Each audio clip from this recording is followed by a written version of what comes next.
पश्चिमी झील और सफ़ेद नाग की कहानी।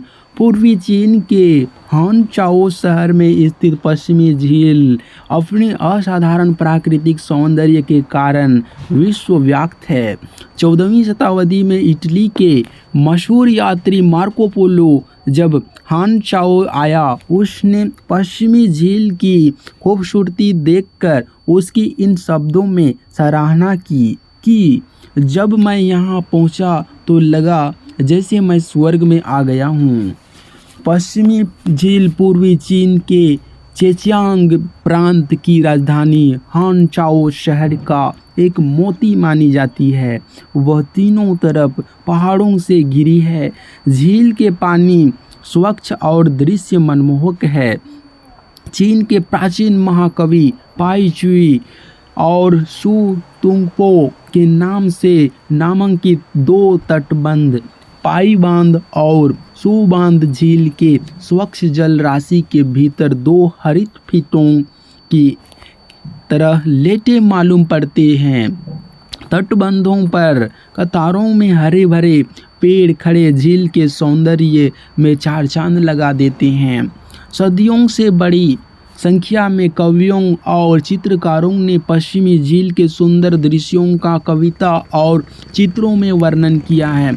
पश्चिमी झील के 10 खूबसूरत दृश्य चीन में हर व्यक्ति की जुबान पर रहते हैं। चीन में सुबांध का वासंती सौंदर्य, अनूठे प्रांगण में कमल का तालाब, झील की जल राशि पर शरदकालीन चांद की परछाई, टूटे पुल पर बर्फ की खूबसूरती, विलो पेड़ों के झुंड में कोयल की मंदिर, कूक कमल तालाब में सुनहरी मछलियों का दर्शन, त्रिपगोड़ों के बीच पानी पर चांदनी, लेफंग पगोड़े पर सूर्यास्त का अनोखा दृश्य, नानपिन मठ में संध्या वेला की घंटी तथा दूर पर्वत शिखर पर मेघों का मनोहर आच्छादन शामिल हैं। पश्चिमी झील के बारे में अनेक मनमोहक लोक कथाएं प्रचलित हैं, जिनमें से टूटे पुल पर बर्फ नामक सौंदर्य में चर्चित टूटे पुल से जुड़ी एक लोक कथा आज तक चीनियों में असाधारण रूप से लोकप्रिय है। इस कथा में सफ़ेद नाग से मानव सुंदरी में परिवर्तित एक युवती और सयुसियान नाम के एक युवक के सच्चे प्रेम का वर्णन किया गया है। दोनों की पहली मुलाकात इस टूटे पुल पर ही हुई थी। लोक कथा का कथानक इस प्रकार है। एक सफ़ेद नाग ने 1000 साल तक कड़ी तपस्या कर अंत में मानव का रूप धारण किया। वह एक सुंदर व शीलवती युवती में परिणत हुई। एक नीले नाग ने भी 500 साल तक तपस्या की तथा वह एक छोटी लड़की के रूप में बदल गई। नाम पड़ा श्योछिंग। पाइलियांगची नाम की सफ़ेद नाग वाली युवती और श्योछिंग दोनों सखी के रूप में पश्चिमी झील की सैर पर आई। जब दोनों टूटे पुल के पास पहुंची तो भीड़ के बीच एक सुधड़ बड़ा सुंदर युवा दिखाई पड़ा। पाइलियांगची को उस युवा से प्यार हो गया। श्योछिंग ने अलौकिक शक्ति से वर्षा बुलाई। वर्षा में श्यूशान नाम का वह सुंदर युवा छाता उठाए झील के किनारे पर आया। वर्षा के समय पाइलियांगची और श्योछिंग के पास छाता नहीं था, अतः वे बुरी तरह पानी से भीग गई। उनकी मदद के लिए सयुसियान ने अपनी छाता उन दोनों को थमा दिया। खुद वह पानी में भीगता रहा। ऐसे सच्चरित्र युवा से पाइलियांगची बहुत प्रभावित हुई और उसे दिल दे बैठी, और सयुसियान के दिल में भी उस खूबसूरत युवती पाइलियांगची के लिए प्यार का अंकुर फूटा। श्योछिंग की मदद से दोनों की शादी हुई और उन्होंने झील के किनारे दवा की एक दुकान खोली। श्योसियान बीमारियों की चिकित्सा जानता था। दोनों पति पत्नी निस्वार्थ रूप से मरीजों का इलाज करते थे और स्थानीय लोगों में वे बहुत लोकप्रिय हो गए।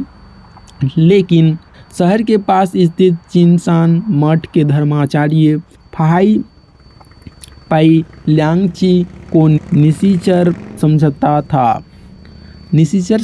था। उसने गुप्त रूप से शयूसियान को उसकी पत्नी का रहस्य बताया कि वह सफ़ेद नाग से बदली हुई थी।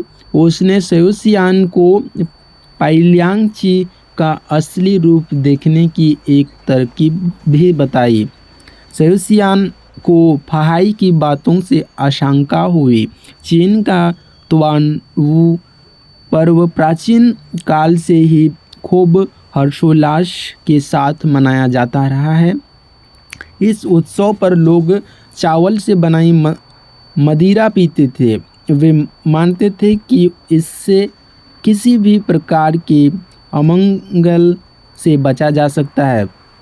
इस उत्सव को मनाने के दिन शयूसियान ने फाहाई द्वारा बताए तरीके से अपनी पत्नी पाइलियांगची को मदिरा पिलाई।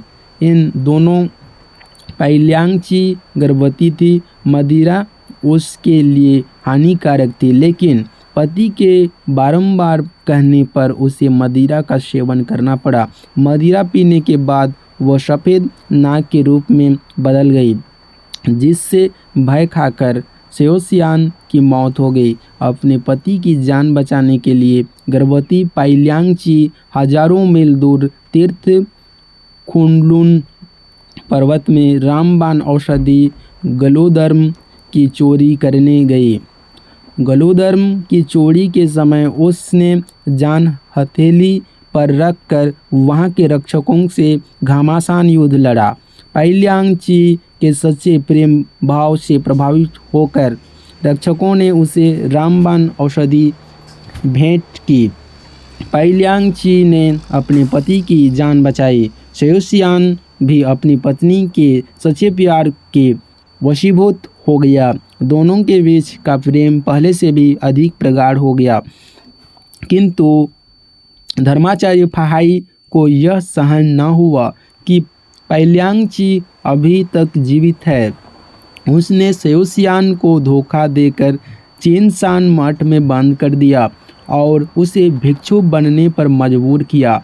इस पर पाइलियांगची और शिओछिंग को अत्यंत क्रोध आया। दोनों ने जल जगत के सिपाहियों को लेकर चिनसान मठ पर हमला बोला और शयूसियान को बचाना चाहा। उन्होंने बाढ़ बुलाकर मठ पर धावा करने की कोशिश की, लेकिन धर्माचार्य फाहाई ने भी दिव्य शक्ति दिखाकर हमले का मुकाबला किया।